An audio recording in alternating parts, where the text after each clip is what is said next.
A very warm welcome to all the students of class 9 biology. Myself Shivani from St. Xavier's High School, Sidha Parkalhandam. Today we are going to discuss topic nervous tissue from the chapter tissue, and this is the last topic of this chapter. Nervous tissue is specialized to transmit messages to different parts of our body. यानी कि हमारी body के अलग अलग parts तक message ले जाने का काम जो टिश्यू करता है वो टिश्यू कौन सी होती है? Nervous tissue. And this message is received from the body sense organs like eyes, ears, nose, skin and tongue. These all sense organs have some kind of stimulus which receives the stimuli from the environment. Then it took the message to the nervous tissue, and then nervous tissue takes this message to our brain and spinal cord. Then brain sends some signal through these nervous tissue which is transmitted to that body part. Brain system is essentially the powerhouse of our nervous system comprised of nervous tissue. तो जैसे mitochondria power house of the cell था, brain जो है वो power house of nervous system है, और brain जो है वो नर्वस टिश्यू से मिलके बना हुआ है. ब्रेन ही नहीं, हमारी बॉडी के अंदर जो स्पाइनल कॉर्ड है, spinal cord is also comprised of nervous tissue. Nervous tissue consist of neuron cells. तो ये जो नर्वस टिश्यू है it is made up of neuron cells, and neuron और nerve cell is the longest cell in our body. तो अगर size के हिसाब से देखा जाए तो जो न्यूरॉन है वो बॉडी की सबसे लंबी सेल होती है. It consist of 3 parts. First one is साइटोन और सेल बॉडी, जिसका एक और नाम सोमा भी. ठीक है, तो यानी कि जो हमारा न्यूरॉन होता है, न्यूरॉन के सेल जो होती है वो 3 पार्ट से मिलकर बना होता है, जिसमें पहला पार्ट क्या है? साइटोन और cell body. Major part of the cell enclosed by plasma membrane also known as the soma. तो ये पूरे नर्वस टिश्यू के न्यूरॉन का सबसे बड़ा और मेजर पार्ट है, और इसके बाहर प्लाज्मा मेम्ब्रेन की लेयर प्रेजेंट होती है, जिसको हम क्या कहते हैं? सोमा भी कहते हैं. Mainly comprises of nucleus and cytoplasm. तो साइटोन या सेल बॉडी में क्या होता है? सबसे पहले साइटोप्लाज्म से भरा हुआ होता है, और इसके अलावा इसके अंदर न्यूक्लियस भी प्रेजेंट होता है. Inside cytoplasm, cell bodies, group of ribosomes, mitochondria, Golgi complex, lysosomes and other cell organelles are present. तो साइटोप्लाज्म में इसके अलावा राइबोसोम्स का ग्रुप भी प्रेजेंट होता है, जिसको हम मिसल बॉडीज कहते हैं. इसके अलावा mitochondria, Golgi complex, lysosomes and many other cell organelles are present. Cell body is responsible for controlling metabolic activities. हमें पता है सेल के अंदर जो भी ऑर्गेनेल्स प्रेजेंट होती हैं वो मेटाबॉलिक एक्टिविटीज़ करती हैं. तो यहाँ भी जो न्यूरॉन के अंदर जो मेटाबॉलिक एक्टिविटीज़ होती है वो सेल बॉडी ही उसके लिए रिस्पॉन्सिबल होती है. It powers the neuron by synthesising energy and is in charge of the neuron's growth and repair. तो न्यूरॉन को फंक्शन करने के लिए जो एनर्जी की ज़रूरत होती है वो सेल बॉडी के अंदर ही सिंथेसाइज होती है, और अगर न्यूरॉन को किसी तरह की ग्रोथ करनी है और उसके अंदर किसी तरह की रिपेयर करनी है तो वो रिपेयर एंड ग्रोथ भी सेल बॉडी की वजह से ही होगी. So next is the second body part of the neuron cell, that is axon. It is long cylindrical process of uniform thickness growing out of the cell body. It is severely branched at the end.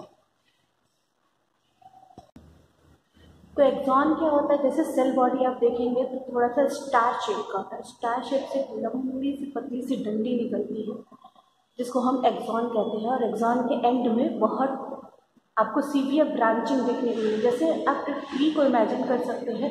एक tree के ऊपर सबसे ऊपर वाला part होता है, ऊपर वाले पार्ट से जो स्टेम निकलता है, तो स्टेम एक लंबी सी ब्रांचिंग है. उसी तरह जैसे ट्री का टॉप पार्ट जो है वो सेल बॉडी हो गई, और जो स्टेम है वो क्या होगा? वो एक्सॉन होगा. ठीक है, और रूट्स देखते हैं बहुत ज़्यादा ब्रांचेस में डिवाइड होती हैं, तो वो क्या हो जाएगी? एक्सॉन की ब्रांचिंग हो जाएगी. Branch of axon ends in a swollen structure known as synaptic knob or axon terminal, which contains acetylcholine, chemical neurotransmitter filled vesicle. जहाँ पे एक्सॉन की ब्रांचिंग एंड होती है उसी पर एक स्वॉलन स्ट्रक्चर प्रेजेंट होता है, जिसको हम कहते हैं सिनेप्टिक नॉब और एक्सॉन टर्मिनल. ये सिनेप्टिक नॉब या एक्सॉन टर्मिनल के अंदर एक केमिकल भरा होता है जिसका नाम है एसिटिलकोलिन, और ये केमिकल न्यूरोट्रांसमीटर है. यानी कि एसिटिलकोलिन ही जो सिग्नल आता है नर्वस टिश्यू के अंदर वो एक न्यूरॉन से दूसरे न्यूरॉन तक पहुंचाने का काम करता है. ठीक है, synaptic knob connects with dendrite of the subsequent neurons by forming a junction called synapse. तो अभी आप नेक्स्ट वाले पॉइंट को ऑलरेडी देख रहे होंगे कि जो हमारे न्यूरॉन्स होते हैं, neurons are actually not connected with each other. ऐसा नहीं है कि अभी जब न्यूरॉन का मैं डायग्राम बनाऊंगी तो सेल बॉडी दिखेगी, सेल बॉडी में डेंड्राइट्स होंगे और डेंड्राइट्स के अलावा जो सेल बॉडी होगी उससे एक लंबी सी ब्रांचिंग निकलेगी जिसको हम एक्सॉन कहते हैं। तो एक्सॉन के एंड वाली जो ब्रांचिंग होती है वो दूसरे सब्सिक्वेंट न्यूरॉन के डेंड्राइट से अटैच नहीं होती है, दोनों के अंदर एक थोड़ी सी दूरी होती है, बस थोड़ा सा वो एक दूसरे के पास रहते हैं। इसीलिए एंड ऑफ द एक्सॉन से जो सिग्नल है वो जंप करके दूसरे न्यूरॉन तक पहुंचता है। तो एक न्यूरॉन से दूसरे न्यूरॉन के बीच में जो खाली जगह होती है, जो जंक्शन होता है, उसी जंक्शन को हम सिनैप्स कहते हैं। तो electrical signal jumps from the axon terminal of one neuron to the dendrites of another neuron. तो सिनैप्स जहाँ पे एक्सॉन एंडिंग होती है वहीं पे ठीक अगला न्यूरॉन जो है वो स्टार्ट हो जाता है। तो अगले न्यूरॉन का जो डेंड्राइट होता है वो एक्सॉन टर्मिनल के बहुत पास होता है। इसी वजह से एक जो न्यूरॉन से दूसरे न्यूरॉन तक इलेक्ट्रिकल सिग्नल जो है वो जंप करके पहुंच जाते हैं।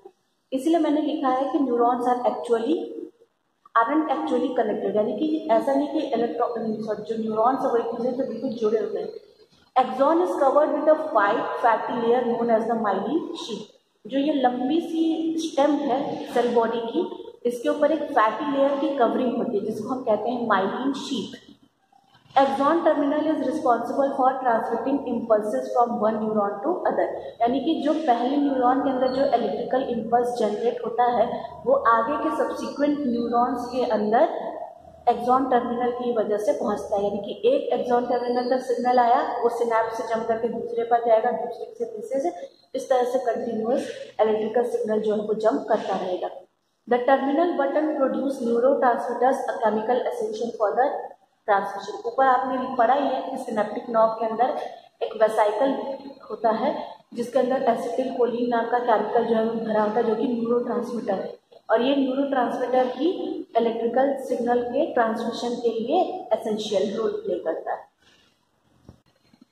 So the third and the last part of the neuron is dendrites. It is numerous short branch structure emerging from the cyton. यानी कि डेंड्राइट्स क्या होते हैं, जैसे आप देख रहे हो डायग्राम में आपके सामने बना हुआ है, जो स्टार शेप वाला पार्ट है that is cell body. Cyton या इसका एक और नाम क्या है, सोमा। इस सोमा साइटॉन या सेल बॉडी के बाहर की तरफ आप देख रहे हैं न्यूमरस ब्रांचेस प्रेजेंट हैं जिसको हम क्या कहते हैं, डेंड्राइट्स। डेंड्राइट्स क्या होते हैं, रिसेप्टर की तरह एक्ट करते हैं न्यूरॉन्स के, और वो कोई भी स्टिमुलस होगा वो उसको रिसीव करेंगे इलेक्ट्रिकल सिग्नल्स के फॉर्म में और ट्रांसमिट करेंगे दूसरे न्यूरॉन को। ठीक है, तो अब नेक्स्ट आप डायग्राम देखिए न्यूरॉन का। न्यूरॉन का जो सबसे स्टार्टिंग वाला पोर्शन है उसे हम क्या कहते हैं, साइटॉन या सेल बॉडी। साइटॉन या सेल बॉडी का एक और नाम है सोमा। इसी साइटॉन या सेल बॉडी से न्यूमरस जो ब्रांचिंग निकलती है उसे हम कहते हैं डेंड्राइट्स।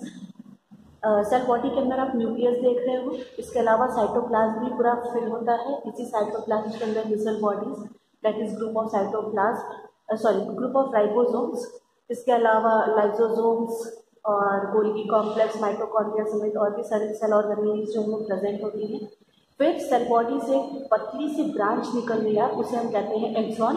एक्सॉन के पीछे आप एक रेक्टेंगुलर स्ट्रक्चर देख रहे होंगे जो कि फैट लेयर की कवरिंग होती है जिसे हम कहते हैं माइलिन शीट। और सबसे एंड में आप देख रहे हो जहाँ पे एक्सॉन एंड हो रहा है वहाँ पे बहुत ढेर सारे ब्रांचेस में वो डिवाइड हो रहा है जिसे हम एक्सॉन टर्मिनल कहते हैं।